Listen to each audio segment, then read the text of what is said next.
Okay. Yeah, This is definitely for you then. Yeah, what about you? Guitar is my main thing. Legit. Guitar and piano. Sweet. No, No? Nothing? That's okay. You play live. That's good. I play electric guitar, and I don't play in the band, I just do it for hobby. Good. I'm pretty That's good. where I started. You're pretty good? Yeah. Nice. I'm practicing. Anyone else? You play music? No? Nothing from you? What? Yeah. You play? Does it count if you attend? Piano and guitar? Okay. You know I do. Yeah, this guy plays guitar. Do you play anything? Nope. No? That's okay. That's okay.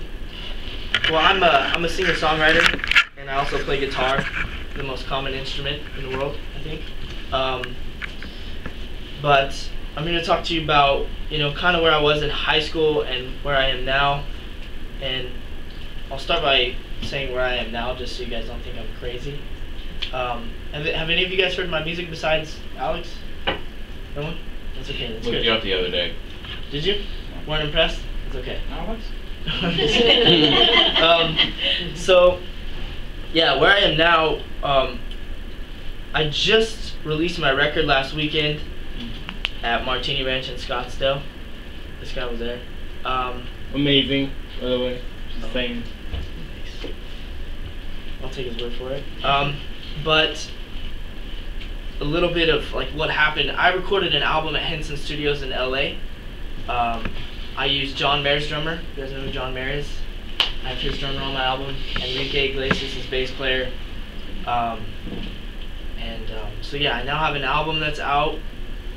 I'm getting ready to do some co-writing with a guy named Michael Blue, who works with Jason Mraz, and he co-writes for him, and he co-writes for Colby Calais, and he did One Republic's first record before Timbaland got a hold of it. So those are sort of the people I'm tied in with, just so you know kind of where I'm at. I'm not huge or anything like that. I'm still busting tail to like, get where I want to be, but just so you know, I'm not in here just as a guy that plays in his room all day, even though that's what I do sometimes. But where I was in high school, I was one of those kids. I wasn't open about music. I was an athlete. I played baseball for B, and I wasn't open about my music, especially after I moved here. I moved from Farmington, New Mexico in '07, and I wanted no one to know I was a musician.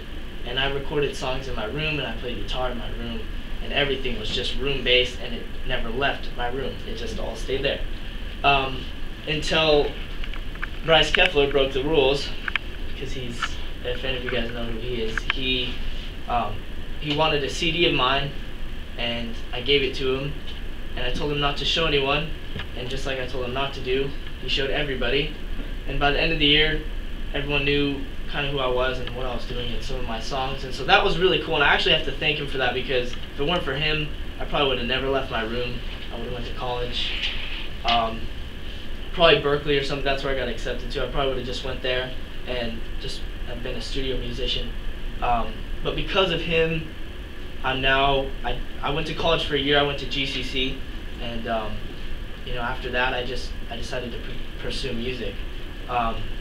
But really there are two paths, and you guys in high school, I don't know how many of you want to be musicians or want to be involved, but there are sort of two routes you can take. After high school, you can go to a music college, and they have like Berklee College of Music, which is where I was going to go. They have Musicians Institute, which is really good, and they have, there's a ton of really good colleges you can go to.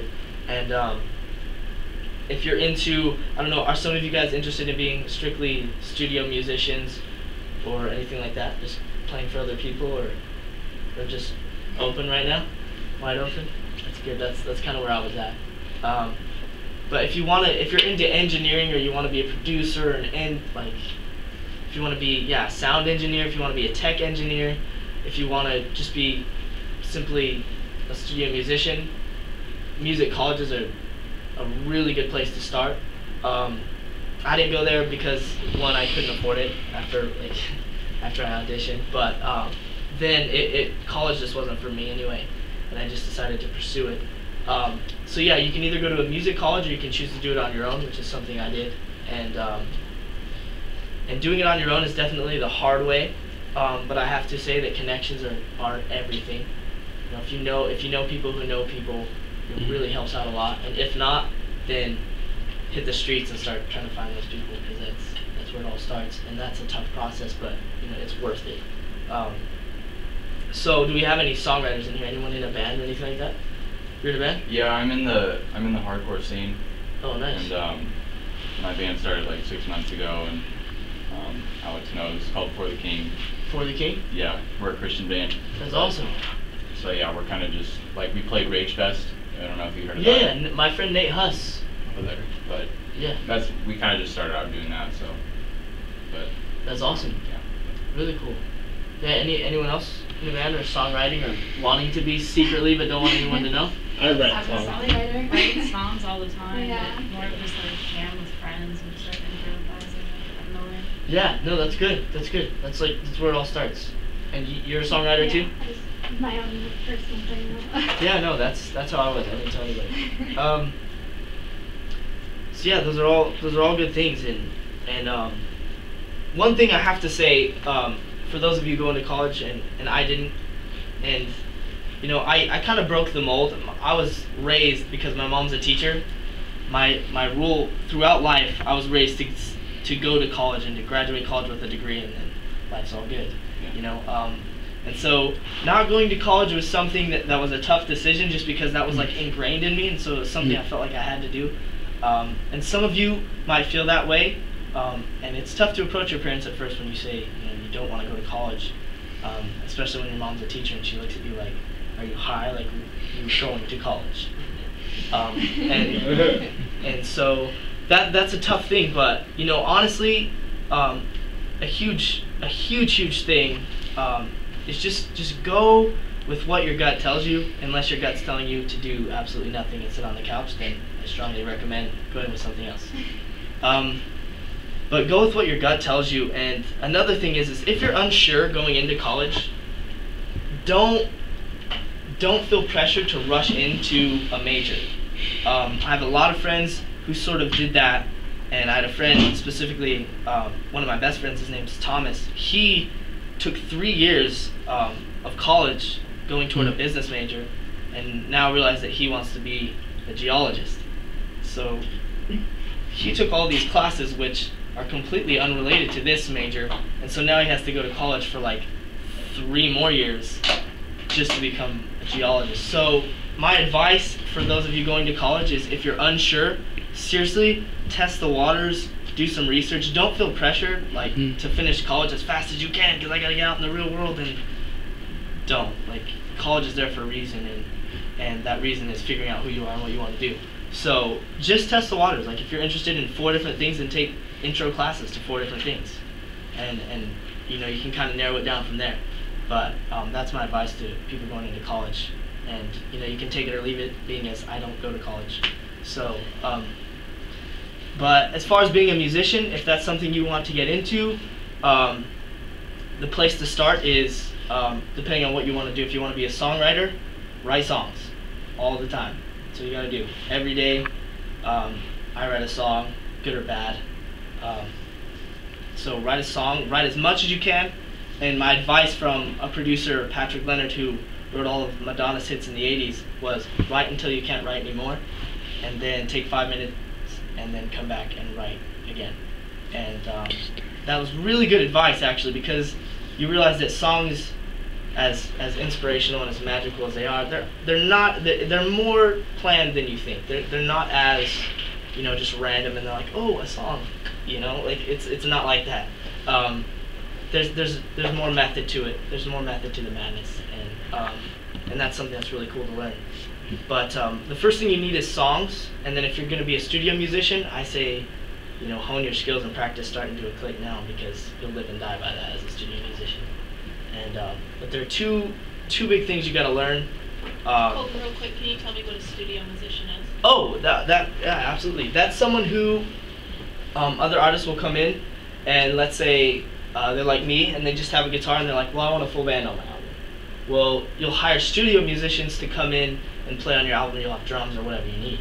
And that's a really good field to get into, should you just play an instrument. And if you're very creative, like, yeah, studio musicians are contracted to come in and play. And that's a really good field, but a really challenging field, being as you have to be on your game all the time. And if you're hired and that day you have to be creative, you know, and if you're not feeling creative, it's kind of tough. So, you know, it's a really hard field, but it's really, really good if you're really good at it, if you practice enough. So that's what a studio musician is. And if you want to be a studio musician or just a musician in general, I recommend doing two things. Don't separate yourself as someone who, oh, I learn by ear, and so that's who I am. And then for you who read music, don't just go, hey, I read music, that's the kind of musician I am, because they're both equally important. Don't classify yourself as one or the other, master both. Because both sides are so useful. And coming from a guy, I learned by ear, and I thought that was like the be-all, end-all way of learning. I'm like, oh, I learned by ear, so I'm that much better than everybody else. Right. But it's totally false. First time I had a chart in front of me, it was like, What? this is Spanish. You know, like, what is this? And so that's something. Learn both, and just don't classify yourself. Don't pigeonhole yourself. Learn both because they're equally important. Like, I can't even stress that enough. So yeah, as a studio musician, that's where you'd start. But coming from a singer-songwriter standpoint, the first thing you need are songs. Second thing you need is an album. And oh, yes, the first thing you need is an album. Yeah. Once you have an album, because really, and the album's important for one reason, and that's getting a manager, and that's getting gigs. Without an album, without a CD or an EP, just an EP is fine too. If you want an EP with just 5 songs on there, that's fine. But it's very important, that's crucial in getting a manager. You have to have something to manage. You have to have a product first, because you can't forget that this is a business. And so to graduate high school and not have an album and then say, hey, I want a manager, 99% of the time it's not going to happen. And with me, that was the case. I had to have an EP and everything before I ever found a manager. So you'll have an album. Next, you'll need a manager, and managers are like a godsend. They are your connection to the music industry. They help you manage. It's their job. But they can help you find booking agents. They help you get gigs. My manager got me a gig at the House of Blues in LA, which was awesome. It was really fun to play there.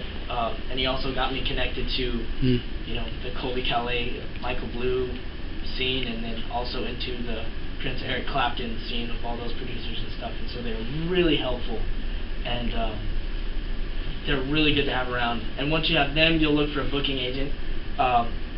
Preferably, you'll have one for local gigs and one for national gigs.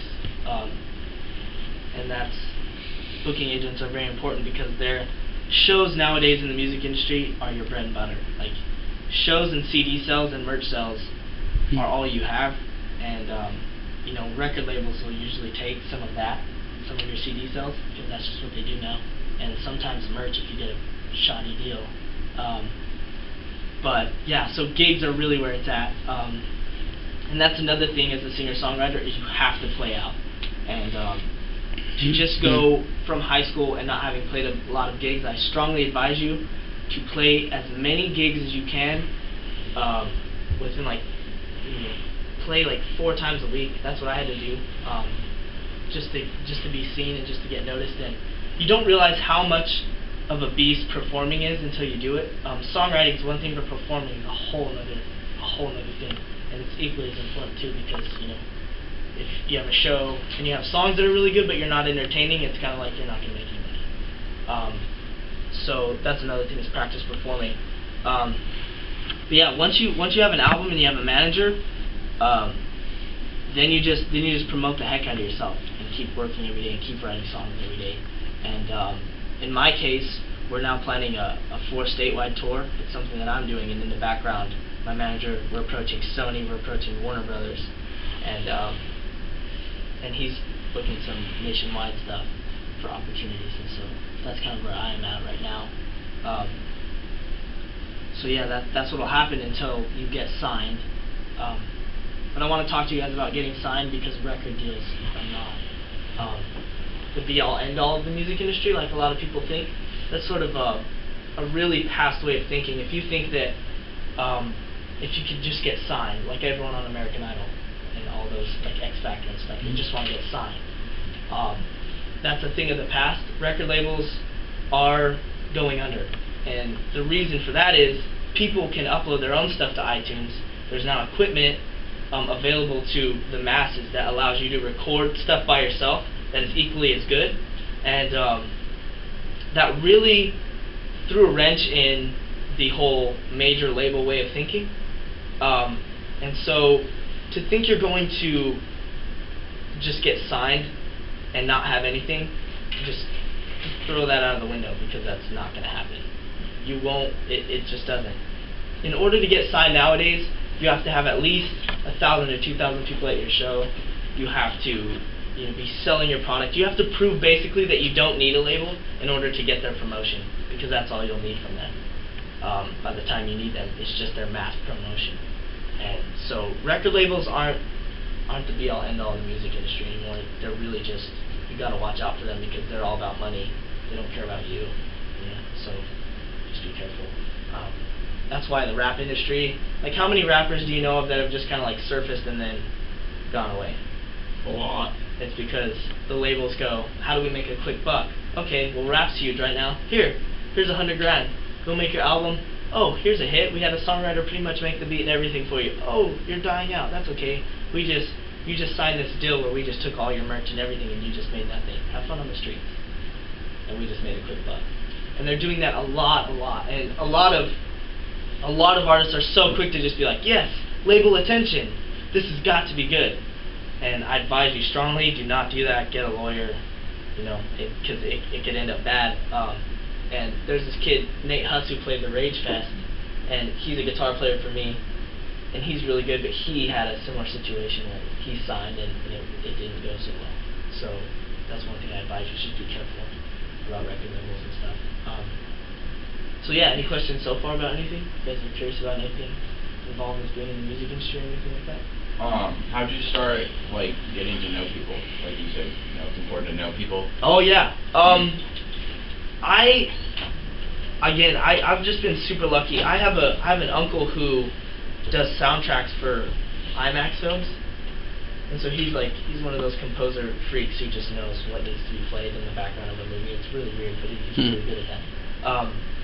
So I knew him, and from him I knew an artist who works out of Utah who's really good, and that's how I met my manager. But other than that, as far as like local connections and stuff, it was really just, I started in coffee shops, I'd run into people, and I always took down their name and number, and, it's just a grind, man. You almost just have to bug people enough to where they notice you. Yeah. But yeah, where to start? If you have a band, and you guys have a really solid set, I would start with approaching, look who puts on the shows locally, because usually it'll be Lucky Man Productions, and I got to know the owner of that, but yeah, just look who puts them on and get in contact with them, because usually they have their contact info on flyers and stuff. So if you get in contact with them and just literally grind it out, because a lot of times they won't be interested at first, but if you keep bugging them, that's what you're going to do. But yeah, and then managers are huge with connections. Like once you have a manager, they'll help a lot. And how you find managers, locally it's really hard. I noticed my manager works out of LA and also out of Utah and here, but to find a manager is really like this process in itself, because everyone's like, I want a manager, but where do I look? And you can go to like talent shows and stuff like that, like show yourself off. But really, if you look at your favorite artists and even go below that and look at some indie artists locally, or who perform out of California, you can see who their manager is on their website. If you go to contact us or whatever, booking, you can usually contact their manager and see if they're interested. And so that's a rough game to play, and that's what I had to do for a while before I found my manager. But that's how you find one. It's rough, but it'll work out for you in the end. So yeah, anything so far? Anything else? Is anyone in here like one of those ear people who learn by ear strictly? You? I suck at reading. Dude. Amen, brother. No. You? Yeah. You're all ear too? You play piano and guitar? That's awesome. That's awesome. yeah, so my challenge is to learn music, learn how to read, because it's so helpful, Yeah. seriously. And it was a pain for me. I was like, music stuff, you gotta do it. But yeah, after that, then you just do the process all over again. You make more albums and hopefully get more fans and keep working hard and progress and progress and progress. And that's really all there is to it. And then last class, one of the teachers asked me what to do when you get discouraged, and that's something you'll deal with a lot. Should you choose, really any career, because if you go to college, you might experience this in college, but it's really when you stop going to school, because school really keeps your mind, it keeps it sharp, one, but like two, it just you're in the school attitude, you know what I mean? Like you're not in the real world, you're still in school. And once you stop school, there's really this time that hits you where, one, you might know what you want to do because you graduated college and you have a degree, but things won't just happen, and that'll freak you out a bit. And things are 300 times harder than you thought they were. Everything is, from finding a job, to supporting yourself, to all that stuff. And so, one thing that I want to warn you guys about, but also be prepared for, is there's going to be this time where life sucks after college, but it's okay. Because really, all this process is, and I had to talk with my dad about this when I was 19 and I quit going to college, is there was this time where it weeds people out, and it's going to be hard, and it's going to suck, but you either have to decide that this is what you want to do or it's not what you want to do. No matter how bad it gets, no matter how good it gets, you make the decision early on. And that's something I gotta warn you about. It's not just gonna happen.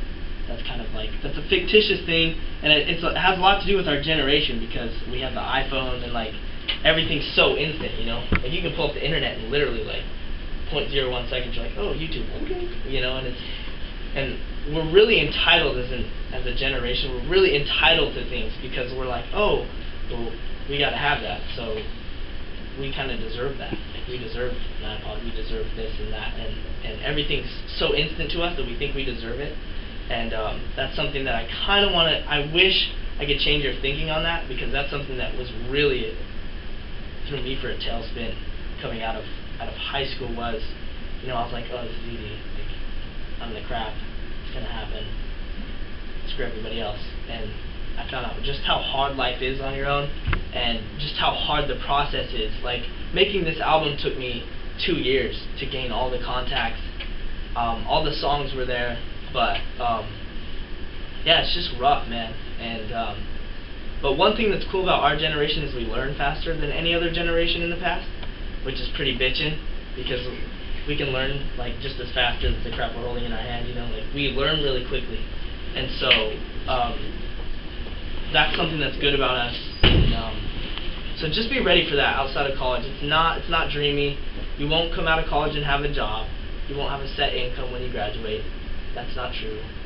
No matter how good your degree is. Even if you're a doctor, it's a pain in the ass to get a job.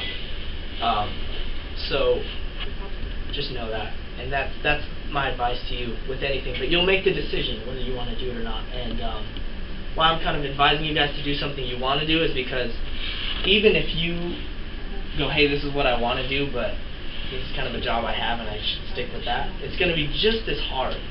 And it's going to be just as hard to climb the ladder. So wouldn't you rather climb the ladder and go through all the shitty times with something that you wanted to do? And so that's kind of what I'm here to tell you guys to, just follow your guidance. Don't settle for anything. If you really want to do something, go for it. It might suck for a while, but don't get discouraged. And as a songwriter, if you're discouraged, one thing I advise you to do is, I have these days, and you'll have to excuse me, I call them shitty days. And what I do is I'll wake up and I'll decide that, today's a shitty day, I'm going to write a shitty song. And because I write a song every day, no matter how good or bad. And so the song, I'll use G and D, the beginning chords that bug everyone. So don't discriminate on chords, that's another thing, because they're still good chords. But yeah, I'll write a song using G and D, and I'll write the worst lyrics I can. But that doesn't matter. And as a songwriter, don't be afraid to write bad songs. In fact, I advise you to write as many bad songs as you can, because one, you'll realize they're not as bad as you think sometimes, and besides that, you're putting in your work in for the day. And that's another thing that's very important is your 10,000 hours, as my dad puts it. But there's a book that I advise you all to read, and this will help you outside of high school or college or whatever, with whatever you want to do. And the book's called The War of Art, and it's not about, it has nothing to do with art really. It just has to do with how to run your life sort of after college, and it's really cool. So I mean, if you guys are looking for tips and tricks as to how to like succeed after, that's a book I'd pick up. But yeah, so on crummy days, yeah, just write a bad song, because all that matters is that you put in the work for that day, you know. So yeah, any questions? Anything? Any questions, Alex? Anything I didn't touch on you want me to talk about? I don't consider myself a songwriter per se, because I mean I am a songwriter. Yes, no one else writes my songs. I'm not that way. However, I started on this, and so all my song ideas start on this. So I start with guitar, and really whatever the riff kind of tells me, the song is basically based off of what the riff sort of says. No matter how dark, no matter how happy it is, you know. So inspiration for me comes straight from guitar, and has less to do with personal experiences, with the exception of a few songs that were written about a girl, as cliche and corny as that is. They're good songs. Yeah, they are good songs. Thank you. Good songs. But yeah, personal experiences, and then this thing, you know, the guitar sort of speaks for itself. So just gotta listen. Yeah, anything else? Anyone wondering how, like, do you guys know where to start if you want to do this?